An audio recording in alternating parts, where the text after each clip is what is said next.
with George Bennett this morning from Rainbow Rare Earths. George, good morning. Good morning. Yeah, big update, George, from you this week here. An update on the pilot plant operations for the Phalaborwa project in South Africa. You've seen some significant optimization opportunities. Just tell us a bit more on these. Yeah, thanks for that. We're very pleased with these optimization results that we've announced yesterday. Basically, we ran the pilot plant for far longer than was anticipated. But the reason being is that we identified various optimization opportunities. And of course, this has led us to confirm largely what we published in our PEA in October 22, is that we will be probably the highest margin and lowest cost rare earth producer outside of China. In fact, we believe we might even be a lower cost producer than China. So what we've seen is that we saw that we're able to reduce our residence time in our leach tanks and our initial leach by 25%. So that's a 25% saving in tankage and steel and pumps and so forth. We also saw that we could optimize our heating requirements for the leach by 50%, and that's going to save us some money and energy and capex on the amount of heating we would have had compared to the PEA. We also very significantly were able to reduce our CCL, counter current leach circuit, by 50%. That's from 12 tanks down to 6 tanks. Also, huge capex and opex saving going forward. And during this time, we also conducted a materials of construction study, which is also very, very positive in terms of that.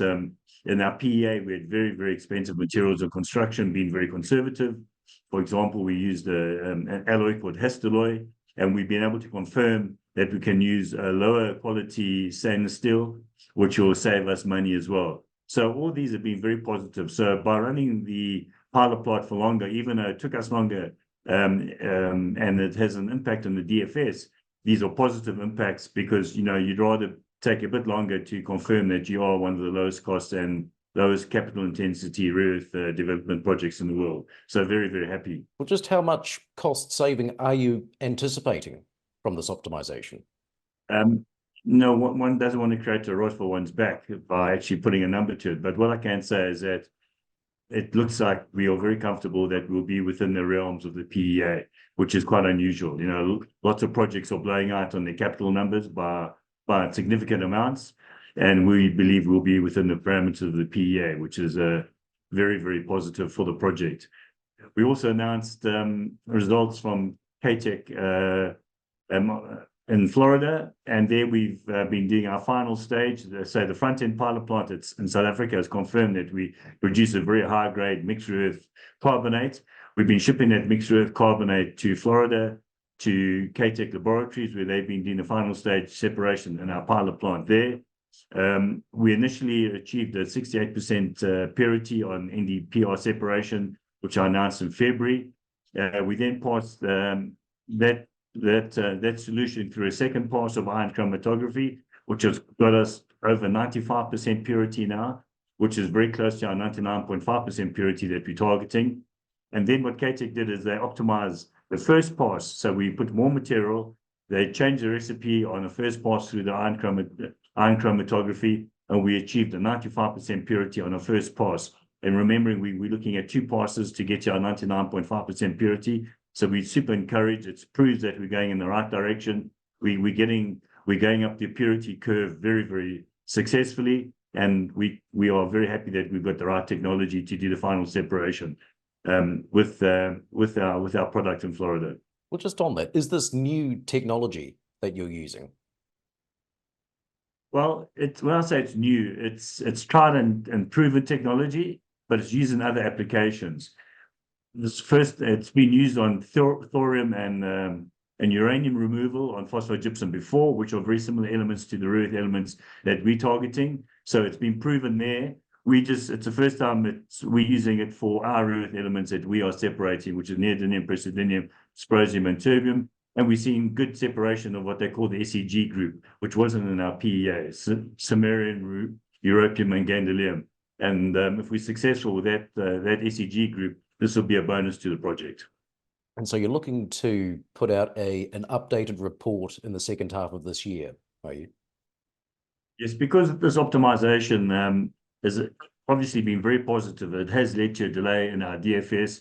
So to keep our financing on track and to not have an overall delay on the project, we'll do an updated report ahead of releasing the final DFS next year, in the first half of next year. But the updated report will be in the last quarter of 2024, which will it'll show the capex and opex is on track, and that will allow us to kick off our project financing. So the interim report will be very important, and as I say, we're on target to have that out in the last quarter of 2024.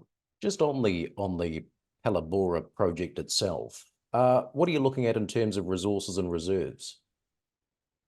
Well, we've got a 0.44% TREO grade in these gypsum stacks, which is very high grade when you compare to ionic clay liquids projects. So ionic clay deposits, which are mined in Myanmar and China, we 6 to 10 times higher grade, and we've got 35 million tons of phosphogypsum, which is giving us a project life of 16 years, because we intend to treat 2.2 million tons per annum, giving us just over 16-year project life. We must also remember that Rainbow's also got the Uberaba project in Brazil that we're busy developing in conjunction with Mosaic, which is a global fertilizer manufacturer. And we are developing that on a 50-50 basis. And the project in Brazil, we believe, will have a life of over 40 years. So a very, very long life project that we're targeting in Brazil, which is very, very similar to the Phalaborwa asset that we have in South Africa. And in South Africa, where are we as far as permitting for the project? So permitting is on track to keep the construction on track, which is we're targeting construction to start at the end of 2025, December 2025, to be in full construction mode in 2026. So permitting is on track, and very importantly, we're also doing further optimization of our bake at the moment to produce. We have to do an acid bake. We're using a traditional kiln in our PEA in our first batch of mixed earth carbonate we produced last year. But the carbonate we've been producing this year has been using an infrared kiln, and it's reduced our bake time from 7 hours to about 1 hour. So this will also have capex and opex savings for the project. So all these things are very positive for the project that we are seeing at Rainbow. And I suppose we've had the news this week here, Canada blocking the sale of rare earths from a mine in the north of the country to a Chinese firm. What is the signaling to you as far as attitudes in the West when it comes to securing domestic supply? We've seen there's a massive sort of movement. It's bipartisan in the US, and it's very strong in Europe. Is to create this independent supply chain outside of China for these critical minerals. And the US just announced a new critical mineral sort of, I would say it's a committee of sorts to investigate and to make sure US is very focused on weaning themselves off China. So this bodes very well for the Phalaborwa project and also our project in Brazil. We've already had a commitment from the DFC, which is the Development Finance Corporation in the US, which is effectively the sovereign wealth fund, to commit $50 million in equity to the Phalaborwa project. So a large part of our equity that we require to finance the Phalaborwa project has already been guaranteed by the US government, which bodes well for us, obviously, going forward. And going forward, George, remind us upcoming milestones. What are those catalysts that you're working towards? We're going to have a resource update, final resource update, which will be as per for our DFS. We'll also be achieving final 99.5% purity of our separated oxides in the US, and that'll be coming up shortly. And then we'll have the interim report coming out in the second half of 2024, as I said, in the last quarter of 2024 on the Phalaborwa project. And then we'll hopefully be able to update the market on more results from Brazil. So lots of exciting stuff to come through from Rainbow. Good to speak, George. Thanks for your time. Pleasure. Thanks for having me on.